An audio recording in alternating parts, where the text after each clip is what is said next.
क्या राहुल गांधी ने राजनीति की बिसात पर एक ऐसी चाल चल दी है जिसने उन्हें ही चारों खाने चित्त कर दिया है। दोस्तों, दिल्ली के पार्लियामेंट स्ट्रीट थाने से निकली एक एफआईआर की कॉपी ने आज पूरे लुटियंस दिल्ली में हड़कंप मचा दिया है। यह मामला सिर्फ राजनीतिक बयानबाजी का नहीं है, यह मामला है राजद्रोह, सेना की गोपनीयता और एक ऐसी किताब का जो सरकारी फाइलों में गायब है। राहुल गांधी जिसे अपना ब्रह्मास्त्र समझ रहे थे, क्या वही उनकी सांसदी और आजादी छीनने का हथियार बन गया है? आज के विश्लेषण में हम उस सीक्रेट फाइल को डीकोड करेंगे जिसे दिखाकर राहुल गांधी दावा तो कर रहे हैं, पर जिसके चक्कर में वो अब कानूनी शिकंजे में बहुत बुरी तरह फंस चुके हैं। कहानी शुरू होती है पूर्व सेना प्रमुख जनरल एमएम नरवणे की एक किताब से। संसद के भीतर राहुल गांधी दहाड़ते हैं, पन्ने पलटते हैं और सरकार पर सेना को धोखा देने का आरोप लगाते हैं।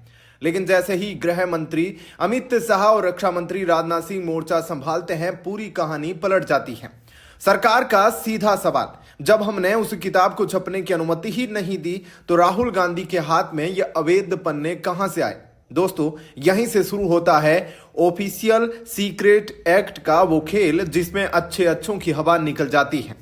अगर कोई दस्तावेज टॉप सीक्रेट है और उसे सार्वजनिक करना अपराध है, तो राहुल गांधी उस अपराध के सबसे बड़े गवाह खुद बन गए हैं।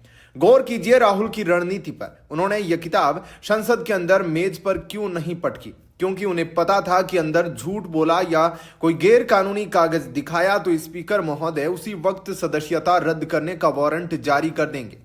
इसलिए उन्होंने रास्ता चुना संसद की सीढ़ियों का। वहां मीडिया के कैमरों के सामने उन्होंने वो पन्ने लहराए जिन्हें रक्षा मंत्रालय अस्तित्वहीन बता रहा है। राहुल का दावा है कि पीएम ने सेना से कहा जो उचित समझो वो करो। मेरा सवाल आपसे है, अगर देश का प्रधानमंत्री संकट के समय सेना के जनरल से कहे कि आपको जो सही लगे वो फैसला ले, तो क्या यह कमजोरी है या यह सेना पर अटूट विश्वास है? राहुल गांधी इसे कमजोरी बता रहे हैं और यही उनकी सबसे बड़ी वैचारिक हार दिख रही है। अब बात उस प्रहार की जिससे बचना नामुमकिन लग रहा है। विघ्नेश शिशिर की शिकायत पर जो एफआईआर दर्ज हुई है उसने राहुल गांधी को संदेह के घेरे में खड़ा कर दिया है। चोरी का माल, अगर किताब प्रतिबंधित थी तो उसकी कॉपी रखना इलीगल पोसेशन है। विदेशी लिंक, क्या यह पन्ने राहुल को किसी ऐसी एजेंसी ने दिए जो भारत और चीन के बीच दरार डालना चाहती है?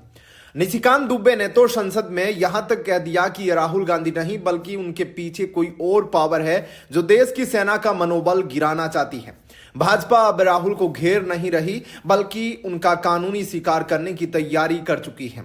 दोस्तों, राजनीति अपनी जगह है, लेकिन जब बात देश की सुरक्षा की आती है तो कानून किसी गांधी या किसी खास परिवार को नहीं देखता।